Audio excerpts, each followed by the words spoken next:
ওনারা চেক করে নিল যে আমরা আসলে চেকপোস্টগুলো ভিডিও করছি কিনা। বাট আমি পাহাড়ে তো অনেক দিন ধরে রাইড করি, আমি জানি যে সেনাবাহিনী বা বিজিবির মানে পাহাড়ে যত আইনশৃঙ্খলা বাহিনী আছে তাদের যত চেকপোস্ট বা তাদের এরিয়া ওইগুলো ভিডিও করা নিষেধ, সম্পূর্ণরূপে নিষেধ। তার জন্য আমি ভিডিও আগেই বন্ধ করে দিয়েছিলাম। বাট দুঃখজনকভাবে আমার ক্যামেরা বন্ধ হয় নাই, ভিডিও বন্ধ হয়ে গেছিলো, মানে ভিডিও অফ ছিল কিন্তু গোপ্রো ক্যামেরা চালু ছিল। তো তার জন্য একটু লেট হইল।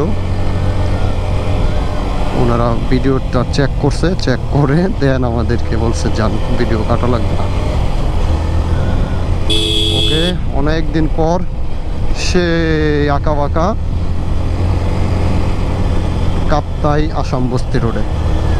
এটার নাম অবশ্য আমরা বাইকাররা আহসান হাবিব রোড নাম দিয়েছিলাম।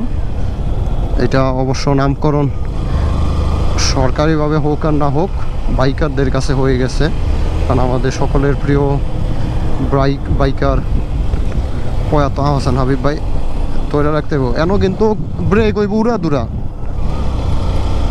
তো তার নামের সাথেই করে নামকরণ করা হয়েছে। এইটা বাইকারদের একটা আবেগের জায়গা। যাক, আল্লাহ আহসান হাবিব ভাইকে জান্নাতুল ফেরদাউস দান করুক।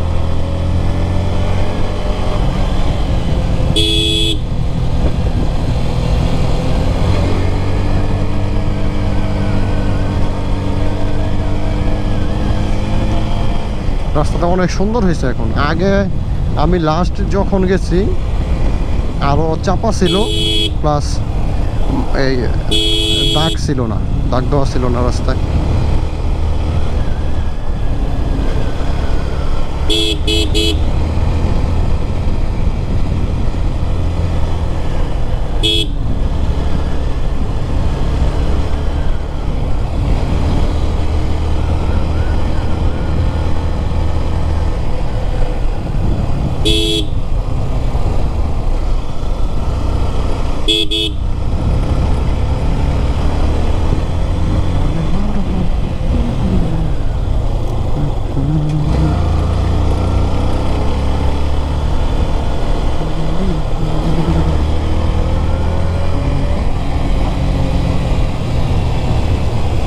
সমস্যা হচ্ছে পিলিয়ন নিয়ে আমি কখনো পাহাড়ে বাইকই রাইড করি নাই, কারণ যত ট্যুর করেছি সব সিঙ্গেল ট্যুর করছি। এবার দুঃখজনকভাবে মৃদুলের বাইকটা সেল হয়ে গেছে, মৃদুল আসবে বলছে, তার জন্য মৃদুলকে আর কষ্ট দিলাম না, নিয়ে আসছি। কিন্তু পিলিয়ন নিয়ে আসলে কর্নারিংগুলো নিয়ে প্রবলেম। অলরেডি একটা ব্রেক মারছি, ওই আমার উপর এসে পড়ছে, যেটা নাকি কর্নারিং করার জন্য খুবই বিপজ্জনক।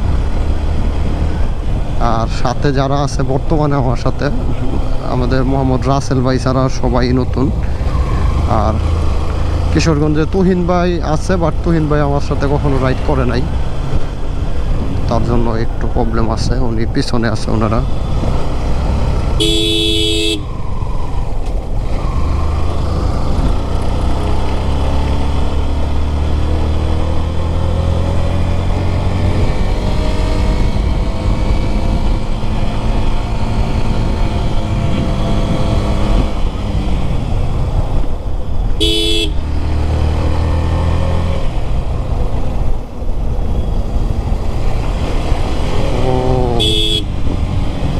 এই হচ্ছে পাহাড়ের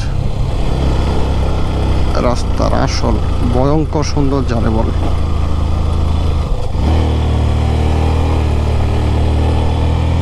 আমার পিছনের থাকা বাইকার কাউকেই দেখতে পাচ্ছি না। আমি কিন্তু খুব জোরে চালাই নাই, ধীরে ধীরে যাচ্ছি, বাট